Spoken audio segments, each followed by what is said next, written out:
আচ্ছা, এই যে ক্যাম্পেনিং লিস্টে আপনার নাম আছে কিন্তু ক্যান্ডিডেট লিস্টে আপনার নাম নেই, একটু কি অভিমানী বা কোথাও কি ভেবেছিলেন যে আপনার নাম থাকবে? না, প্রথমত আমি অভিমান কেন করব? অভিমান তো মানুষ অন্যের ওপরে করে। আমি কি রাঙা বৌদি নাকি যে অন্যের ওপরে অভিমান করব? আমি তো একজন রাজনৈতিক কর্মী। আমি কেউ রাঙা বৌদি বলে কেউ থাকলে ছোটো ভাববেন না। রাঙা বৌদিরা ছোটোবেলা থেকে উপন্যাস সাহিত্যে শুনেছি খুব লাজুক হন, খুব অভিমানী হন। আমি তো সেরকম নই, ঝগড়া লড়াই ভালোই করতে পারি। তো আমি রাঙা বৌদি নই। আর ক্ষোভ এ শব্দটা ভুল, আমার খারাপ লেগেছে। একবার প্রার্থী হয়েছিলাম, তো ডেফিনেটলি প্রত্যেকটা মানুষই তার ডেভেলপমেন্ট দেখতে চায়। যেহেতু দলের জন্য প্রার্থী হিসেবে লড়াই করেছি, ভবানীপুরের মতো কেন্দ্রে মার খেয়েছি, জীবিকার তছনছ হয়েছে, তার সত্ত্বেও দাঁড়িয়ে থেকে প্রতিবাদ করেছি, দলের জন্য যথেষ্ট রকম অনেস্টি দেখিয়েছি, প্লাস আমার একটা জনপরিচিতি আছে। লোকসভা নির্বাচনের জন্য এই 3-4টে জিনিসকেই তো দেখে ভারতবর্ষের যে কোনো রাজনৈতিক দল।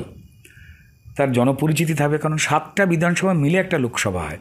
শুধুমাত্র একটা বিধানসভাতেই অনেক মানুষকে অনেকে চিনতে পারেন, কিন্তু 7টা বিধানসভার বিস্তীর্ণ জায়গায় তাকে যে কোনো ক্ষেত্র থেকে একটু পরিচিত মানুষ হইলে ভালো হয় মানুষের চিনতে। যেমন শিল্প সংস্কৃতি জগৎ, খেলাধুলার জগৎ, শিক্ষা জগৎ বা অন্যান্য সামাজিক জগৎ বা সরাসরি অভিজ্ঞ রাজনৈতিক জগৎ, সেটা তার সঙ্গে সঙ্গে তার দলের প্রতি আনুগত্য বা ডেডিকেশন এবং এক্স ফ্যাক্টর কিছু জিনিস থাকে, তবেই প্রার্থী করে। তো ফলত আমার নিজের মনে ছিল আমার বোধহয় একটু একটু আছে, তো তাহলে সে হয়তো আমায় বোধহয়